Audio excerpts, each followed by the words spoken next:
God is an environmentalist. Now, that might be a controversial statement for some Christians, but allow me to point to scripture to try to explain why I believe this to be true. Now, there are many examples, I believe, that point to why God cares for the environment. But probably the most prominent example, I think, is the fourth commandment. The fourth commandment is in the Old Testament, part of the Ten Commandments, and it states, "Remember the Sabbath day to keep it holy. 6 days thou shalt labor and do all thy work, but the seventh day is the Sabbath of the Lord thy God. In it thou shalt not do any work, thou, nor thy son, nor thy daughter, nor thy manservant, nor thy maidservant, nor thy cattle, nor thy stranger that is within thy gates. For in 6 days the Lord made the heavens and the earth, the sea, and all that in them is, and resteth on the seventh day. Wherefore the Lord blessed the Sabbath day and hallowed it." Now, an interesting fact is that the fourth commandment is actually the very first humanitarian law and environmental law ever implemented for mankind. Throughout history is the very first humanitarian and environmental law. Now, if you read the text, you can see that God not only intended for humans to rest, but for the creatures to rest as well. And if you read the Old Testament laws, you would also know that God intended for us to give rest to the earth as well. Now, unfortunately, throughout history, Christians have tended to neglect to keep the fourth commandment. They keep the other 9 commandments, but they neglect to keep the one commandment that tells us to remember. It's literally the only commandment that tells us to remember to keep it, as if we are prone to forget.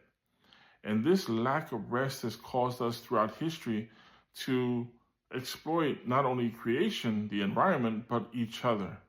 And I also believe this lack of rest and leading us to exploitation of the earth and each other also stems from a misunderstanding of the creation narrative, specifically the text that talks about that we should have dominion, that God gives us dominion over creation. Now, humans have used that text and ran with it, justifying the exploitation of the earth and each other.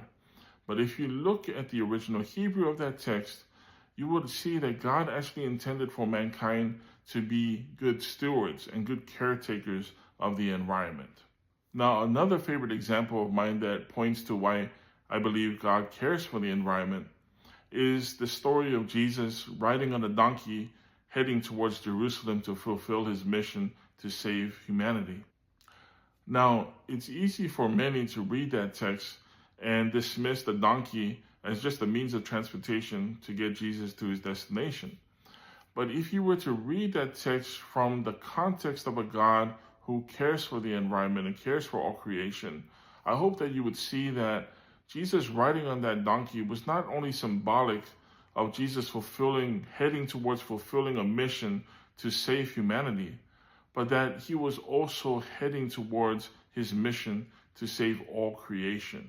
Now, everything has to be supported by scripture, and I believe I have a text that can help support this. And it's found in Romans 8, verses 18 to 25. And let me read. It says, "For I consider that the sufferings of this present time are not worthy to be compared with the glory which shall be revealed in us. For the earnest expectation of the creation eagerly waits for the revealing of the sons of God. For the creation was subjected to futility, not willingly, but because of him who subjected it in hope, because the creation itself also will be delivered from the bondage of corruption into the glorious liberty of the children of God. For we know that the whole creation groans and labors with birth pangs together until now.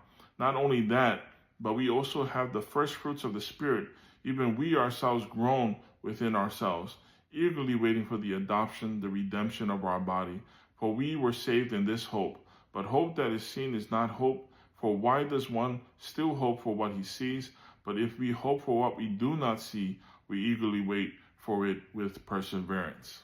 Now, I believe this text is speaking to the fact that creation is also waiting to be saved, to one day being reconciled with its creator, and to be in harmony with mankind. So now when we take off our human-centric lens when reading the gospel, we can begin to read stories in scripture and realize that God was not only purposed to save humanity, but that he also had all creation in mind. And so when we read stories, for example, when Jesus was crucified, and then he was crucified on Friday, and then he rested in the grave during the Sabbath hours. He rested in the grave during the Sabbath hours.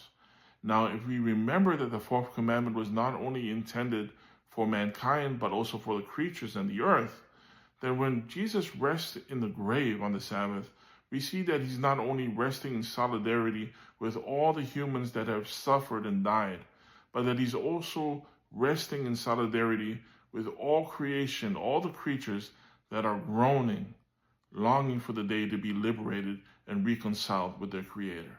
Now, the purpose of my channel is not for me to just speak about my faith, but also an opportunity for me to speak about how my faith informs a lot of the public policies that I like to advocate for and that I'm passionate about, in hopes of trying to make the world a better place. Now, because I'm speaking about the environment, you may have assumed that I am a liberal, and in many ways you would be correct.